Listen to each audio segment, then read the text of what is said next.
Blizzard stopped briefly to look at everyone. Oh, this is chapter 19. Dodger meets Nell. I'm going to keep reading, he said. This is good. Everyone cheered. That morning the children awoke, after dozing all night in the dining room, having completely forgotten that a small angel had told them about Toll's incredible future life before disappearing into thin air. Nell still wanted to distract them. Good morning, she said. Before breakfast, would you like to see some of the toys Bill makes? Yes, please, said Nose and Squid. Petrel and Bullant also nodded their heads and added, yes. Tilly, lead the way, said Nell. Bill's home workshop was on level 5 of the Jew's home, and it was full of incredible toys. There were also lots of the latest innovations that trainee imaginicians were making. The children looked as if they were in paradise. After playing with Bill's inventions, they all had a long breakfast. Because Tamsin was an Imagineer in training, she could read minds and had made each child his or her favourite food and drink. Everyone was ecstatic as they tucked in. This is the best day ever, said Nose, with crumbs falling from his mouth. Nose's smile was enough for Tamsin. She felt as if she'd died and gone to heaven. I think I might change that to this is the best breakfast ever. Now, I have to go to a meeting, said Nell. You must all stay here, please. Tamsin will get you anything you need, but promise me not to leave the house. The woman who lives next door is not safe. I'm sorry to frighten you, but it's really important that you remain here until I return. Will you try and find the others while you're out? Asked Petrel, looking anxious. Of course, said Nell. I'm phoning Bill regularly, but so far there isn't any news. Petrel hung her head, and Bullant gave her a pat on the back. It'll work out, he said. Petrel nodded, but she knew that no one was sure what was going to happen. As Nell entered the library for her meeting, so we need to have the name of the city there. As Nell entered the Innisfree library for her meeting, she saw her neighbour, Isla Thieve. When their paths crossed, Isla didn't seem very keen to speak to Nell, but Nell had greeted her before she noticed how odd Isla was looking. There seemed to be someone standing behind Isla. Nell, said Isla, trying to hide who she was with, I thought you were working from home these days. I am, but I have a meeting, said Nell. There are some people from another land who need our help. Nell smiled at Isla. She knew that Isla hated to help people from other lands. Isla gave Nell a weak smile that sort of meant nothing. Who's your friend? Asked Nell. Oh, this is Dodger, said Isla, laughing nervously. Dodger, meet Mrs. Dew. Pleased to meet you, Dodger, said Nell, offering Dodger her hand and trying to hide the surprise she felt. Oh, nice to meet you, said Dodger without shaking hands, even though Nell had offered him hers. Isla snapped at Dodger. Shake her hand, for goodness sake. There's no need, said Nell, noting the tremor in the boy's eyes. But Dodger had already put his hand out. Nell noticed the marks on the boy's palms, as if they'd been caned with a strap or a stick. She refrained from commenting, but gently squeezed his fingers, trying to let the boy know that he had a friend in her. Where are you going? Nell asked, determined to find out. Dodger looked nervous and hung his head. Dodger's in a spot of trouble, said Isla with another false smile, so we'd better be off. Nice to see you. You too, said Nell, falling into step with Isla.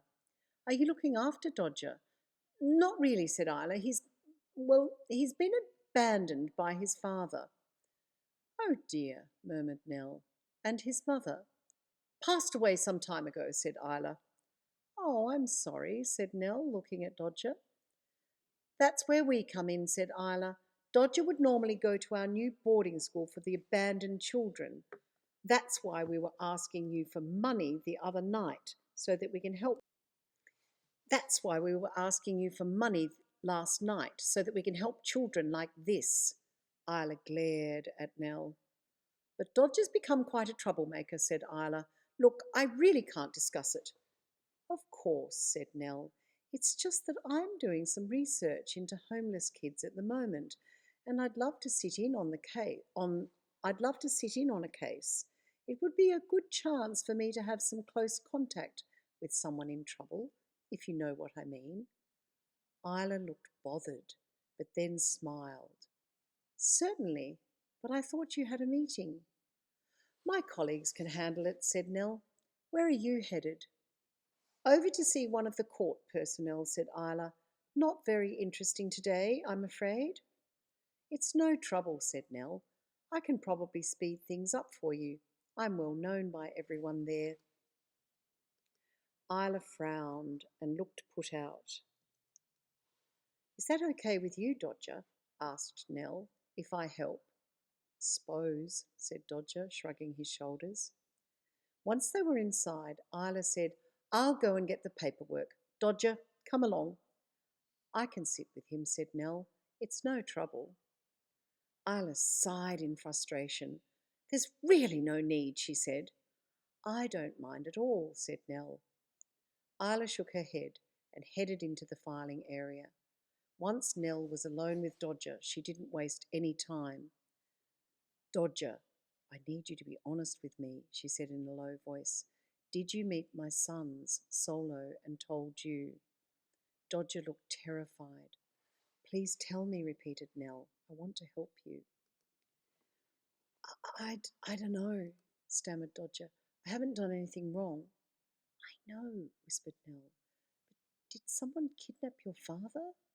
Dodger looked terrified, but he whispered, Yes. His eyes filled with tears. Have you broken the law? Asked Nell. Or is Isla holding you against your will? Dodger rolled his eyes.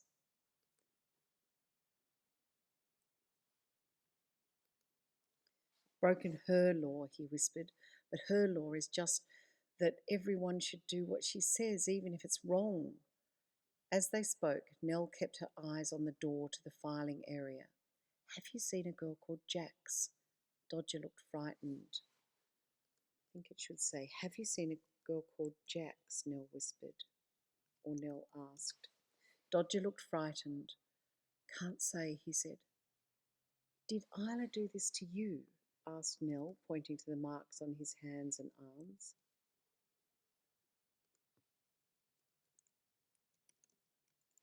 Not her, sneered Dodger, one of Vancro Snark's men. Nell looked serious. The Prime Minister. Nell shook her head. Outrageous, she said. Dodger looked down. He's evil, he said. So's Isla. So's the Overlord. Nell sighed. Don't get me started, she said. Do you know where Jax is? No, they took her somewhere else. They were excited about finding her. They know she's an ice witch. They hit her on the head, so she can't telepath. Nell looked worried. Dodger sighed. Look, I've got to get out of here, he said. I don't know what they'll do to me if I don't get away. Dodger kept looking around in case the walls were somehow listening to him. Nell didn't reply, but beckoned him to exit via the fire escape while she held the security button down to stop the alarms from ringing. I'll say you ran, she said in a low voice. I couldn't stop you. Now the bottom door leads to the car park. Meet me there in 5 minutes. My car's the red one near the exit gates. I have petrol and the others at my home. Trust me, please. Dodger nodded and took off. Nell headed towards the filing area. She waited a few minutes before bursting in. She was surprised to find Isla wildly searching through a great stack of files while the filing clerks were watching a daytime television show. These are private documents, said Nell. The clerks should have told you that. Sorry, said one of the clerks, looking sheepish and turning off the television. I had to be sure he doesn't have any siblings, said Isla, blushing. Nell frowned. That would be in his file, she said, gathering up the pile Isla had scattered across the benches and giving them to the clerks. Please put these away, she said. Yes, ma'am, said one of the clerks. Sorry, ma'am, said another. I'm the one who's sorry, said Nell, looking at the clerks. Let's hope that people's privacy is protected in future. Nell turned to walk away. Wait, said Isla. Where's the boy? He took off, said Nell. What? Snapped Isla. I was coming to tell you, said Nell, but I'm caught up now, so you'll have to search for him by yourself. Isla looked as if she was about to explode. I hope you can find him, said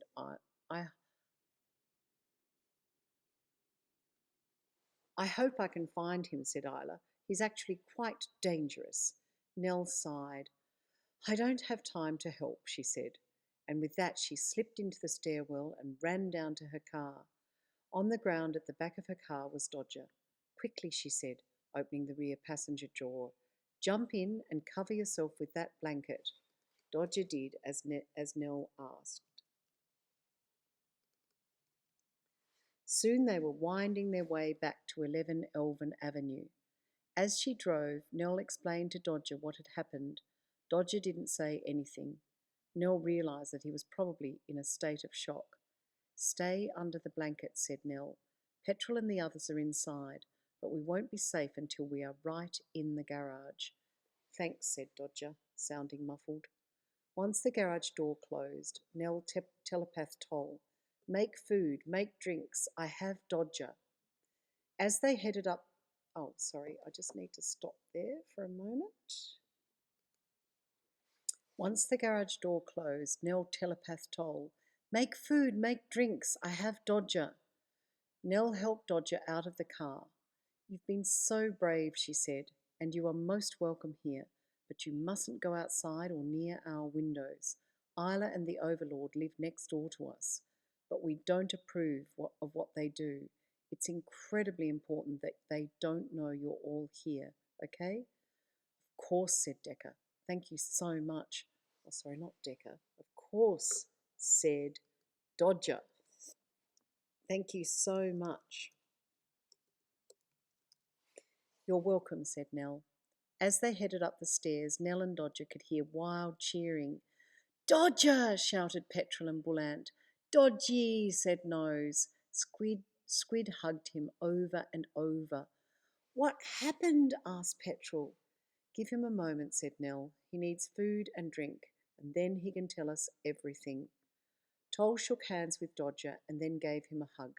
Good to see you, said Toll. You too, said Dodger.